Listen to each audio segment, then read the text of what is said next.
So for the first year or two when I took this job, I introduced myself as the tall version of Steve Morawski. So that's how I introduced myself to Ocean Studies Board. Other than having the same job title and both having worked in Lima for a long time, we're really different. My background is not as a fish biologist. I'm an ecologist and with a large dose of social science and economics. So I'm going to turn the conversation a little bit from where Steve was, in part because when I took this job over, the science was already there. Steve had really set the process up. In 2006, 2007 amendments to the MMPA had really changed, the Magnuson Act, and tell what my background is. The Magnuson Act had actually set the framework for better management. So requiring hard quotas meant that we were going to reduce overfishing. And basically that's where we are now. There are very few stocks are experiencing overfishing, very few that are overfished, and every year we will overbuild a few more. So by some metrics, that looks like it's a resilient fishery, but to me, this whole issue of resilience is much larger. That resilient fisheries are really important for resilient ecosystems and communities. Our acts, the four of them here, are the big drivers that NOAA Fisheries and NOAA has with respect to marine conservation. These all really worry about these sort of issues. So even if you're not an ecologist and worry about things like resilience, just as a government regulator, it becomes important. So what I'm going to talk about now is more about the policy sorts of things that we're concerned about, not so much about the science, but you can't separate them out. The whole issues of resilience become more important now with this changing landscape we're in. We see recognizing that ocean acidification, the warming seas, like we heard earlier from Senator Markey about the Gulf of Maine, from changes that are occurring in the Arctic. Those are all big deals to us. We have trust species we have to worry about. But we also have trust species that are inland. So on the West Coast, dealing with salmon, drought is a major issue for us. So we have to keep reminding NOAA that when we talk about water policy, it's not just about floods, but droughts are really important. So to us, if we're going to worry about resilient fisheries, communities, and ecosystems, these all become the drivers now that force us to take action. So what is ecosystem-based fisheries management? Because that's the sort of thing that we're worried about within NOAA Fisheries. And I put this up here as sort of a hierarchy or a triage to explain what we're doing compared to other things that the government does. A lot of what we used to do was all the way at the bottom, where we just dealt with single species. We never were concerned about anything else in the system. So you would set a quota for walleye pollock in Alaska. You wouldn't worry about the interactions with stellar tsunamis. Over time, we've matured, and we've moved now in most of the regions where we're down to the second level of ecosystem approaches. We're actually starting to include ecosystem issues in many of our stock assessments. And we're starting to worry more about these interactions. But we're ways away from what ecosystem-based fisheries management is, and that's where we're headed, and I'll explain a little more about in a few minutes. But there's really looking at the whole system and trying to understand how we can manage what we do to a system through the FNPs, through all of our other drivers. The top part, EBM, is not really what we do in NOAA Fisheries. Now, NOAA does that in the sense that we provide advice to the National Ocean Council. So Rick Murray and I, as we chair the Subcommittee on Ocean Science and Technology, we provide advice to the National Ocean Council on science issues that relate to EBM, but that's a much broader issue. Ecosystem-based fisheries management is a component of that. But when we worry about oil and gas or G&G activities on the East Coast when they're doing seismic, that's an ecosystem-based management issue, and that's why we're happy to see that BOEM talks to the Fisheries Management Council, talks to the regional planning bodies to try to understand how these activities can coexist. But for us, our life is a little bit simpler, if you call it that. We worry about ecosystem-based fisheries management.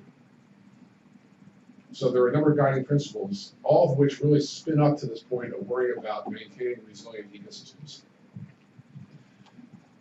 We had to go out to the councils to start this off, the fisheries management councils, and talk to them about what do they have for objectives with respect to ecosystem-based fisheries management. And it varies. I'll talk in a minute about a review we just had done for us. If you go to different parts of the country, the issues are different. So if you go to Alaska, what they're concerned about is what's happening to sea ice. If you go to the Mid-Atlantic Council off of Delaware to the south, they're really concerned about forage fish. So around the country, their objectives are very different. What we've asked the councils really to explicitly identify what they consider are the big ecosystem issues, so we can begin to work on this. And then comes a lot of the science. We need to understand the processes, and this is where our partners in the academic community are really crucial to us. In the process studies, we're something not capable of doing. So when Tony Kosla at Scripps looks at this long-term time series we've got on zooplankton in the California current, that's important to us. It gives us an understanding that my scientists at the Southwest Fisheries Science Center in La Jolla can't really bring to the table. So our partnerships are important. Based on that, it gives us a better ability to prioritize where the vulnerabilities are. If we understand how the connections between the environment and our trust species play out, we can begin to provide advice to our councils on where they need to worry about management. And then we begin to address the trade-offs of the current system. Should we harvest more or less of the species? And what are the impacts if we do harvest more? And that should then go into the management advice that goes into the fisheries management plan or fisheries ecosystem plan. The goal then being to maintain resilient ecosystems.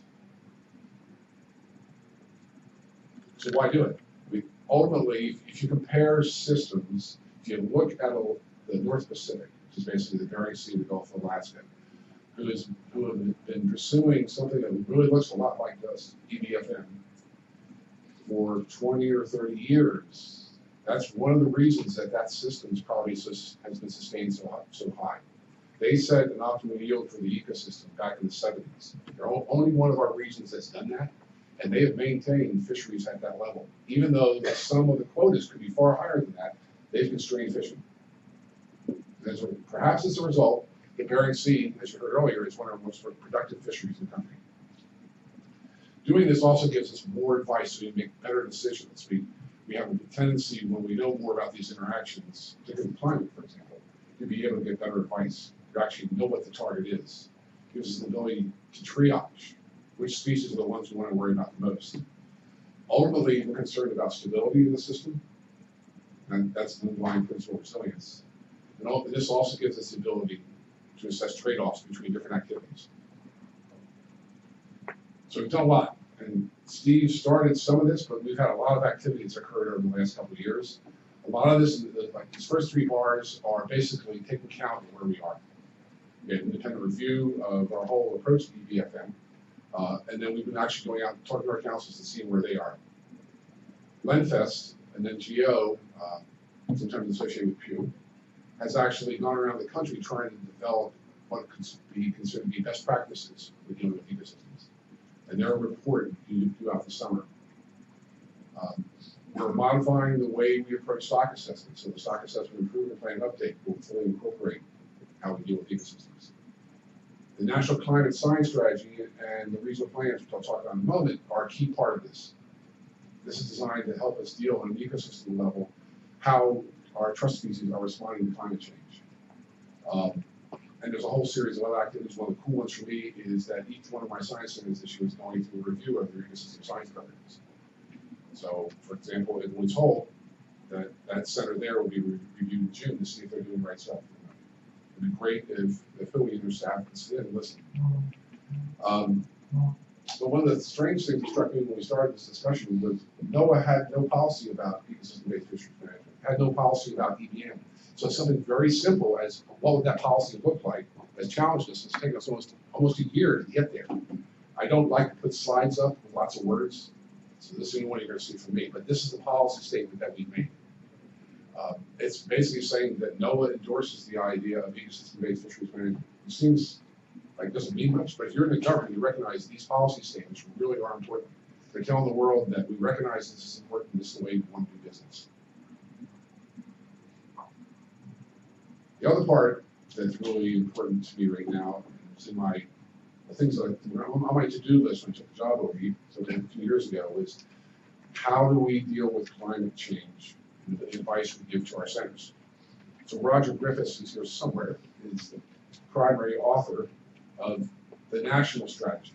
And actually, he gathered together a bunch of cats from around the country, heard them together, and they developed a national strategy for how we would provide advice to our partners on dealing with our trust species in a changing environment.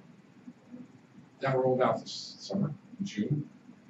And the next phase of this was for each one of our regional science centers to develop a regional plan. They have all finished their drafts of those, and those are now out for public comment. And part of this year's ecosystem science reviews within each one of the centers will involve an independent peer review of each one of the plans. So in June, when the Northeast Center has the review, this will be one of the key parts of that. Each one of the plans is different. It's truly regional. So if you look at the Pacific Islands, their plan really is focused on coral reef ecosystems. If you look at Alaska, they've focused their plan on the eastern Bering Sea, which is where most of the pollock harvest is, but is also heavily influenced by sea ice extent. So they're developing a whole new modeling regime that will be able to provide better advice to the regional Fisheries Management Council in a changing environment. And that's because of years of research that have been done between the University of Alaska and our folks, both within Fisheries and OAR, on how ocean conditions affect pollock. So each one of these plans is somewhat different, but the goal is that we want to provide better advice to our managers. So this is where we are right now with respect to the EBFM policy. We'll finish it this summer, and then the next stage after that will be to go into the implementation of it. We're in a flat budget environment. We recognize that we're not going to get any more money for this, so what we're doing is we're reprioritizing funds to provide more for this. So where does community resilience fit in? All three of these interact, and coastal communities require the fishing community both a fisheries resilience and an ecosystem resilience. We have a whole host of social scientists and economists. They have put together a website down at the bottom there that basically tracks coastal community vulnerability and fisheries dependence. And this is looking, basic indicators of how important fishing is to the community. So earlier you heard about New Bedford relying on scallops. So that's a community that's highly reliant on fisheries. The problem then becomes what happens if the ocean changes. So the next phase of this is to put their vulnerability to climate change into this. So here's a situation where we're looking at down East Maine. That yellow part of the pie chart is lobster. And that's a significant part of that community's economic vitality. Lobster is one species that we have identified through our vulnerability analysis as one that's going to be affected by climate change. So they have the potential, like this happened in a minute in southern New England, to be really affected as ocean acidification increases. They may lose that share of the market. So diversification is good for these coastal communities. The agency does not yet have a true policy on this, but we're developing a number of parts of what the policy will look at. Under Magnuson, the National Standard 8 really focuses on community resilience. We're working through a series of policies on co-management and cooperative research to try to bring more resources to coastal communities. And ultimately, there are a resilience grants program now for coastal communities to help them explore some of these options and where they can go in the future. So in close, from NOAA's perspective, EBFM is really needed as a roadmap to get to ecosystem resilience. We need to look at the whole system. And we're committed to it. And we've talked about this for years, but we're now actually taking some steps to get there. And I think implementing Magnuson may have gotten in the way of us getting there, but now we've gone so far down the road with implementing Magnuson, this is the next step in that road. But that ultimately, we want to make sure that our coastal communities stay resilient and can adapt to the change of climate, in the face of climate change. But that's based on having both resilient fisheries and a resilient ecosystem.